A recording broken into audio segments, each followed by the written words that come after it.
Assalamualaikum warahmatullahi wabarakatuh. Jumpa lagi dengan saya Bapak Muhammad Nur Sodik. Kali ini kita akan membahas tentang perkembangbiakan tumbuhan secara generatif atau secara kawin. Tapi sebelum materi ini saya lanjutkan, jangan lupa like, subscribe dulu, dan nyalakan lonceng agar kalian tidak ketinggalan dengan materi-materi yang akan saya berikan melalui channel ini. Sebelum materi ini saya sampaikan, mari kita berdoa terlebih dahulu. Berdoa mulai. Berdoa selesai. Oke. Perkembangbiakan secara generatif atau kawin.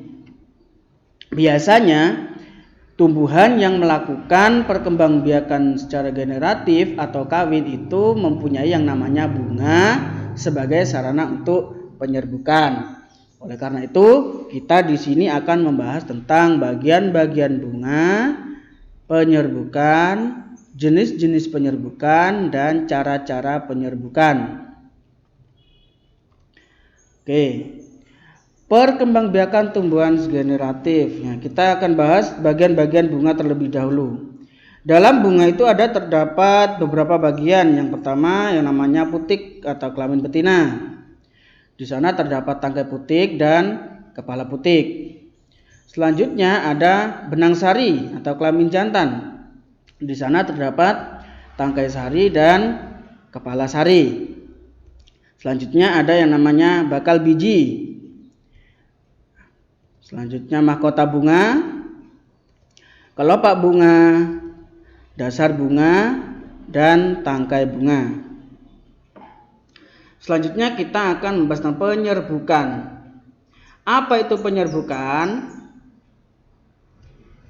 Ya, penyerbukan adalah peristiwa jatuhnya serbuk sari pada permukaan putik. Seperti gambar di bawah ini.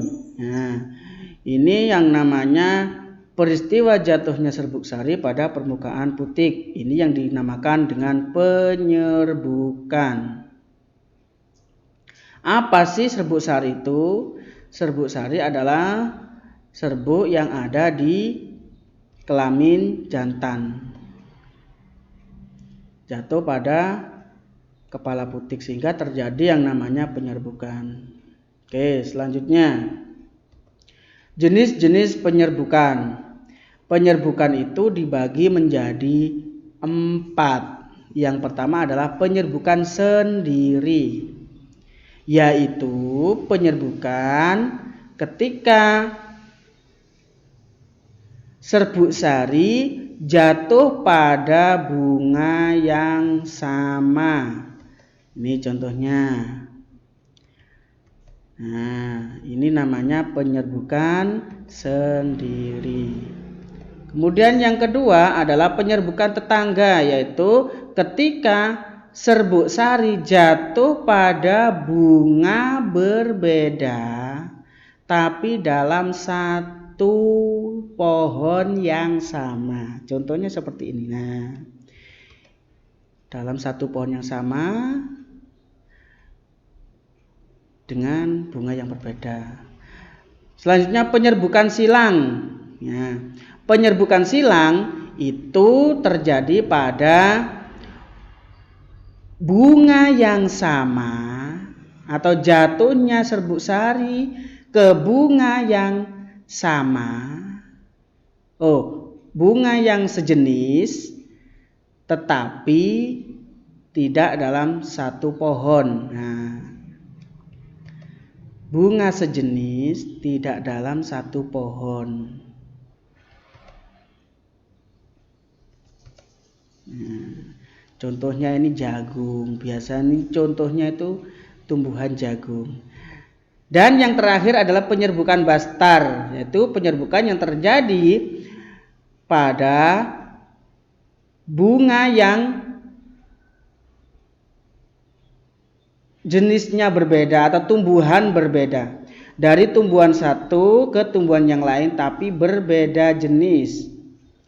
Nah, misalkan jambu sama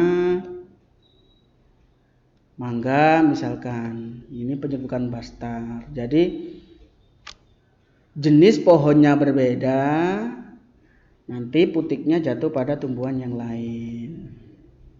Oke, selanjutnya ada yang namanya cara-cara penyerbukan. Nah, cara-cara penyerbukan ini juga ada 4. Ada yang melalui angin. Nah, contohnya tadi sama seperti pepaya,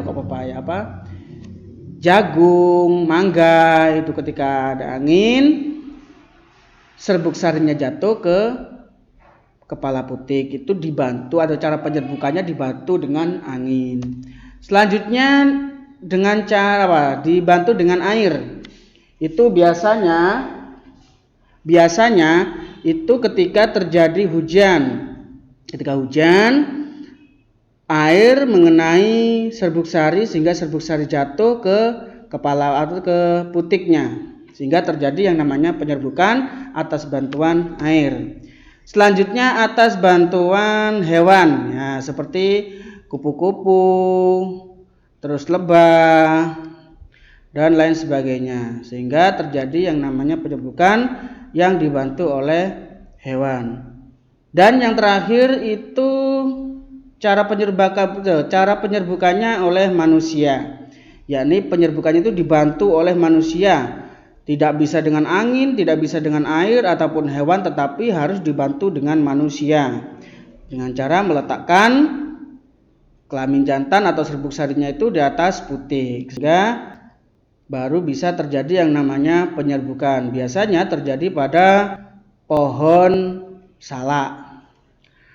Oke anak-anak, cukup sekian materi hari ini. Dan nah, ini contoh-contoh tumbuhan yang berkembang biak dengan secara generatif, ya. Ada padi, apel, salak, jambu, jagung, mangga, dan lain sebagainya.